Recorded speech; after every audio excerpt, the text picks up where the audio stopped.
Hello student, good morning all of you. कैसे हैं? उम्मीद है कि आप अच्छे होंगे और एग्जाम की तैयारी कर रहे होंगे। अब वो इंतजार की घड़ी खत्म हो गई, क्योंकि बहुत से बच्चे कमेंट कर रहे थे सर हिंदी का क्लास। तो उनको सांत्वना दे रहे थे जैसे ही हमको टाइम मिलेगा वैसे हिंदी का भी हम क्लास लेंगे। तो आज वो घड़ी खत्म हो गई है आप लोगों के इंतजार की, और आज हम पहला क्लास आपको देने जा रहे हैं सिलेबस के साथ। क्या क्या सिलेबस आएगा, और बहुत ही आसान तरीके, जैसे आप रीजनिंग समझते चले गए हैं, कोई भी समस्या नहीं आई है, वैसे ही आप हिंदी व्याकरण समझेंगे। किसी प्रकार की थोड़ी भी हिचकिचाहट और समस्या नहीं आएगी समझने में।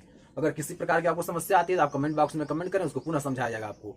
तो वो घड़ी अब समाप्त हो गई और मैं आज लेकर के आया हूँ हिंदी का एक नया क्लास के साथ, नए सिलेबस के साथ, सीयूईटी एग्जाम क्रैक करने के लिए। तो आइए हम यहाँ समझाते हैं क्या आपका सिलेबस है। तो हिंदी व्याकरण में आपका सीयूईटी, जो आपका सीयूईटी और सीयूसीईटी, बीएचयू, बीएचयू और डीडीयू, डीयू, एयू, एलयू, यानी बीएचयू, बीएचयू का, डीडीयू का दीनदयाल उपाध्याय यूनिवर्सिटी का, और DU Delhi university, Allahabad university, Lucknow university. और ये जो यूनिवर्सिटियां हैं, इन सभी यूनिवर्सिटी का जो इंट्रेंस टेस्ट होने वाला है, जिसको बोलते हैं कॉमन यूनिवर्सिटी इंट्रेंस टेस्ट। तो इन टेस्ट के बारे में हम पूरा आपको बताएंगे कि इसमें क्या क्या सिलेबस रखा गया है, हिंदी का क्या क्या सिलेबस है, और क्या आपका एजुकेशन क्वालिफिकेशन क्या होना चाहिए, इस फॉर्म को भरने के लिए एलिजिबिलिटी क्या होनी चाहिए, क्या क्या क्राइटेरिया है, उस सारे सिलेबस के बारे में आज हम डिस्कस करते हैं। तो अगर आप इस चीज को पहले समझे नहीं तो इस बार बहुत अच्छे से हम समझा रहे हैं, इसको समझ लीजिएगा। सिलेबस क्या रहेगा, कितना मार्क्स रहेगा, ये सारा चीज आप समझ लेंगे तो किसी भी एग्जाम में जब बैठेंगे तो आप क्वेश्चन को बहुत अच्छे ढंग से सॉल्व करेंगे। तो आइए हम सबसे पहले सिलेबस पर चलते हैं। हिंदी का सिलेबस क्या रहेगा, यानी हिंदी व्याकरण का जो सिलेबस है वो क्या रहेगा। तो सबसे पहला चैप्टर आएगा वर्ड का, यानी जो होते हैं वर्ड, स्वर और व्यंजन, अ से लेकर ज्ञ तक का जो स्वर और व्यंजन होते हैं उसके बारे में आपको पूरा इसमें बताया जाएगा। तो सबसे पहले हम पढ़ेंगे वर्ड के बारे में। वर्ड क्या होता है, इस वर्ड में क्या क्या आते हैं, अलग अलग वर्ड के बारे में पढ़ेंगे। उसके बाद आता है दूसरा चैप्टर में आता है आपका भाषा। भाषा क्या होता है, जो भाषा हम बोलते हैं हिंदी, अंग्रेजी, ये सारी भाषाओं के बारे में आपको पढ़ना है। कहाँ से उसका उत्पन्न हुआ, उद्भव कहाँ से हुआ, कैसे कैसे बदलता गया, तो इसके बारे में हम लोग पढ़ेंगे, भाषा के बारे में। उसके बाद आ गया संज्ञा। संज्ञा अर्थात नाम बताने वाले शब्द को हम संज्ञा कहते हैं। छोटे शब्दों में अगर समझा जाए तो नाम बताने वाले शब्द को हम क्या कहते हैं, संज्ञा कहते हैं। तो इस संज्ञा के बारे में पढ़ा जाएगा, यानी पूरे विश्व में कोई भी वस्तु है जिसका एक नाम होता है उसी को हम संज्ञा कहते हैं। तो संज्ञा के बारे में पढ़ा जाएगा, और संज्ञा जितने भाग होते हैं पूरा अच्छे से पढ़ना है, यानी डिस्क्राइब करके अच्छे से पूरा पढ़ना है। और अगला आ गया सर्वनाम। सर्वनाम की जो परिभाषा होता है, संज्ञा के स्थान में प्रयोग किए जाने वाले शब्द को ही हम सर्वनाम कहते हैं। तो जो संज्ञा के स्थान प्रयोग होता है, जैसे हम, तुम, वे लोग, आप लोग, तो उसके जगह वह, उसके जगह पर सर्वनाम का प्रयोग होता है। संज्ञा के स्थान पर सर्वनाम का प्रयोग होता है। तो सर्वनाम के बारे में पढ़ेंगे। उसके बाद सर्वनाम क्या होता है, इसके कितने पार्ट होते हैं, कितने भाग होते हैं, और उसके बारे में पूरा डिस्क्राइब करके पढ़ना है। अगला आ गया आपका विशेषण। हम लोग विशेषण के बारे में पूरा डिस्क्राइब करके पढ़ेंगे। विशेषण क्या होता है, किसी शब्द की या किसी वस्तु की विशेषता का पता कैसे चलता है, इसके बारे में पढ़ेंगे। और विशेषण में क्या क्या महत्वपूर्ण पॉइंट होता है और क्या क्या इसमें पार्ट होते हैं, सभी पार्टों के बारे में हमको पढ़ना है। अगला आता है क्रिया।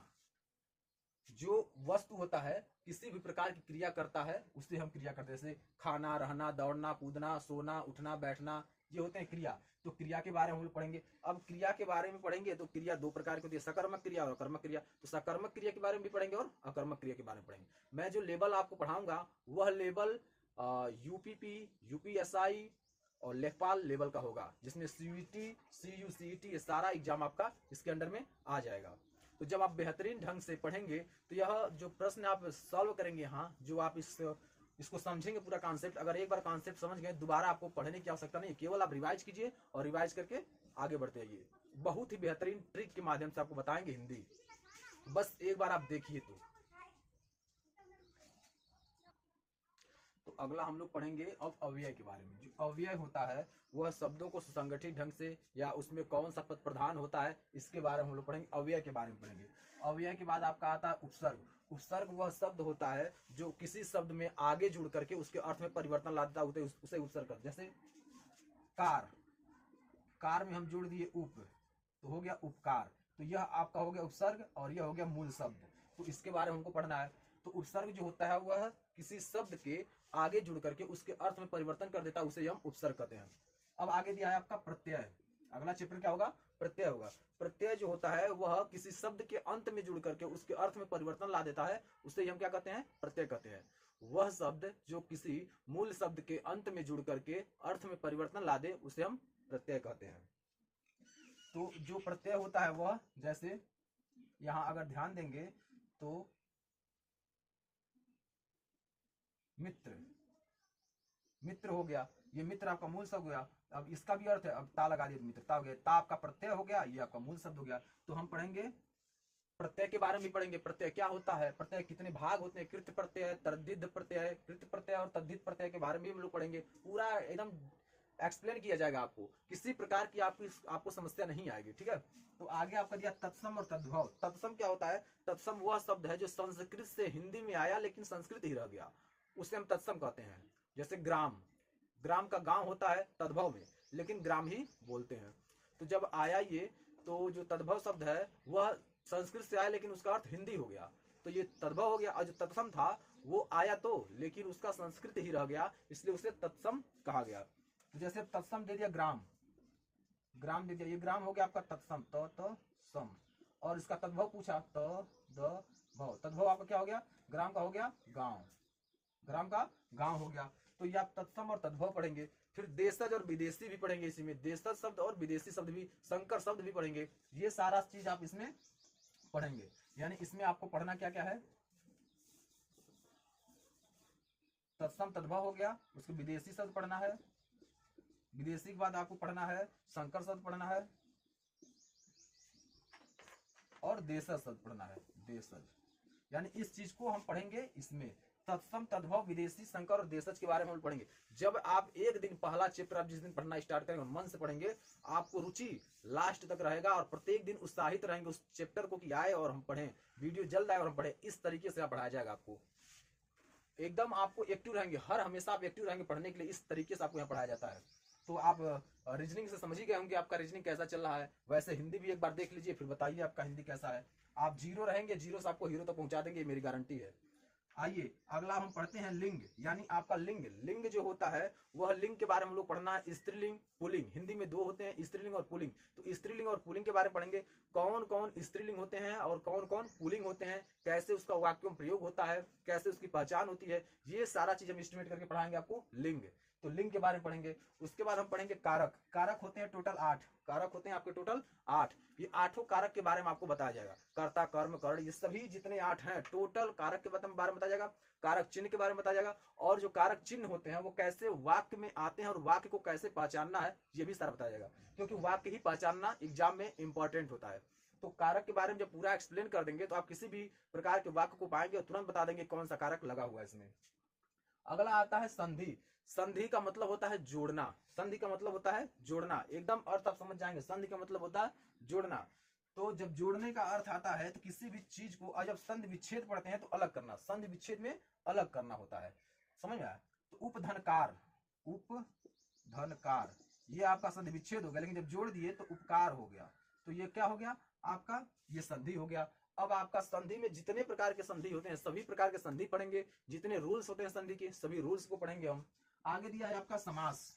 समास 6 प्रकार के होते हैं, सभी प्रकार के समासों को हमको पढ़ना है। समास 6 प्रकार के होते हैं, अव्ययी भाव समास, तत्पुरुष समास, द्विगु समास, द्वंद्व समास, बहुब्रीहि समास। ये सभी समासों के बारे में पढ़ना, और जितने समास होते हैं सभी समास का जो अलग अलग पार्ट होता है उसके बारे में भी पढ़ना है, और समास का क्या योगदान होता है उसके बारे में भी पढ़ना है। तो आइए अब हम समास को भी खत्म कर दिए। समास क्या होता है, अब आ गया अलंकार। अलंकार में, अलंकार जो होता है वह किसी शब्द, किसी वाक्य, किसी कविता या किसी कहानी का शोभा बढ़ाता है। जिस प्रकार महिलाएं आभूषण पहन करके अपने आप को सुशोभित करती हैं, वैसे ही जो अलंकार है वह जो है शब्दों में जा करके उसके अर्थ में 4 चांद लगा देता है, वही होता है अलंकार। तो अलंकार के बारे में भी हमको पढ़ना है, अलंकार क्या होते हैं, कितने प्रकार के होते हैं, पहचान उनकी क्या होती है, इन सभी के बारे में हमको पढ़ना है। तो आपको अलंकार के बारे में भी बता दिए। अब आ गया रस और छंद।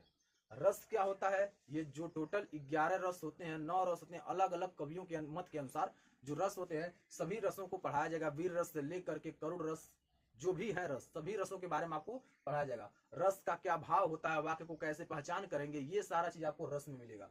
छंद, छंद के बारे में बताएंगे, सोरठा के बारे में बताएंगे, दोहा के बारे में बताएंगे, ये क्या क्या होते हैं, इनके क्या क्या अलग अलग भाग होते हैं, कैसे इनकी पहचान होती है, अगर वाक्य में आ जाए तो कौन सा छंद है, कौन सा दोहा है, कौन सा रोला है, कैसे हम पहचान करेंगे, ये आपको छंद में बताया जाएगा। और आप अच्छी तरह से जानते हैं पर्यायवाची, पर्यायवाची जो होता है वह एक शब्द का अनेक अर्थ होता है। कोई शब्द दे दिया, जैसे चंद्रमा दे दिया तो चांद हो गया, ऐसे करके बहुत सारा आपका उसका अर्थ होता है, उसी अर्थ को उसमें प्रकट करना होता है, इसी के बारे में हमको पढ़ना है। तो आगे और दिया हुआ है, तो यहाँ जब इसके बारे में आप पढ़ेंगे यानी पर्यायवाची में, तो पर्यायवाची क्या होता है, पर्यायवाची में जो अनेक प्रकार के जो अर्थ होते हैं एक शब्द के, उसके बारे में हमको पढ़ना है। फिर अगला जो आपका आता है वो विलोम आता है। विलोम का अर्थ होता है उल्टा। विलोम का अर्थ क्या होता है, उल्टा। किसी शब्द का जो विपरीत, मान लीजिए दे दिया हार, हार का विलोम क्या होगा, तो जीत हो जाएगा। नीचा का विलोम क्या होगा, ऊंचा हो जाएगा।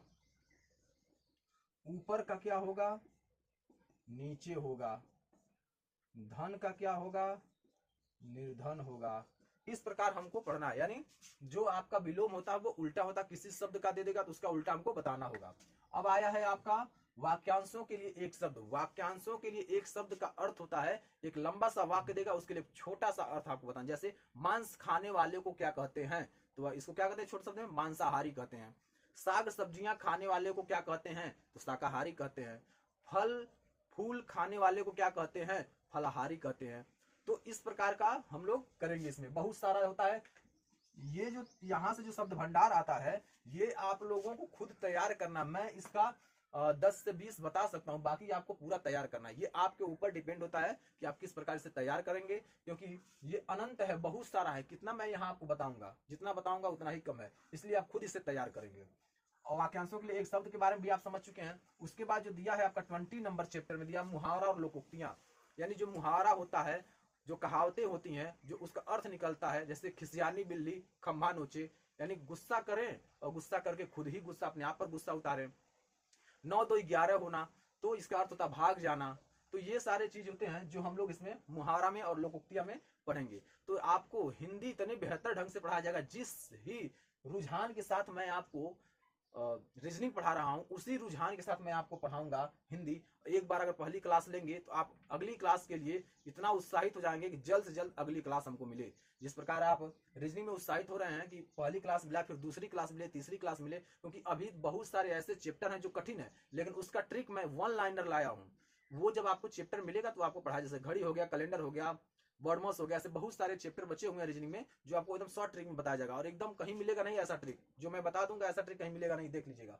फिर आगे मैं आता हूं तो इसमें 20 चैप्टर मुहावरा लोकोक्तियां, ये होता है अब आपका सिलेबस। यही है आपका हिंदी व्याकरण का CUET और CUCET BHU और DDU DU AU LU, ये यूनिवर्सिटी का आपका एंट्रेंस टेस्ट का यही आपका सिलेबस हुआ। यानी जो एंट्रेंस टेस्ट है इसका सिलेबस यही रहेगा। इसी सिलेबस को हमको अच्छे तरीके से डिस्क्राइब करके एग्जाम्पल के साथ पढ़ना है। और अब हम लोगों को कुछ और डिस्क्राइब करना है कि इसके लिए एलिजिबिलिटी क्या होगी, क्राइटेरिया क्या होगा। तो इसके लिए हम बताते हैं आपको। पहले क्या होता था, किसी यूनिवर्सिटी में आपको एडमिशन अगर लेना होता था तो आपको अच्छा अंक 10+2 में अच्छा अंक लाना होता था। लेकिन 10+2 में अच्छा अंक अब की आवश्यकता नहीं है। अब आपको देना है क्या, आपको CUET का एग्जाम देना है। इसमें अगर आप अच्छा नंबर लाएंगे तो यूनिवर्सिटी में आपका एडमिशन हो जाएगा। बाकी अगर अच्छा नंबर इसमें नहीं आता तो फिर काउंसलिंग होगी, काउंसलिंग को थ्रू ही आपको कॉलेज मिलेगा, किस कॉलेज में आपका एडमिशन हो रहा है वो कॉलेज मिल जाएगा। तो आपको 10+2 तो आपको फोकस करना ही है, 10+2 पर आपको विशेष फोकस करना है कि 10+2 अच्छे मार्क्स से पास हो। यहाँ तो CBT का नहीं, आपके लाइफ का यहाँ क्वेश्चन बनता है कि आप जितना अच्छा नंबर से आप 10+2 पास करते हैं वो आपके लिए बहुत बेहतर है, गुड साबित होगा आपके लिए, बहुत अच्छा होगा। अगर आप 10+2 अच्छे परसेंट से पास होते हैं तो प्रयास कीजिए, सबसे पहले 10+2 को बहुत अच्छे नंबर से पास कीजिए। उसके बाद CUET आता है, तो CUET का आप तैयारी करते रहिए।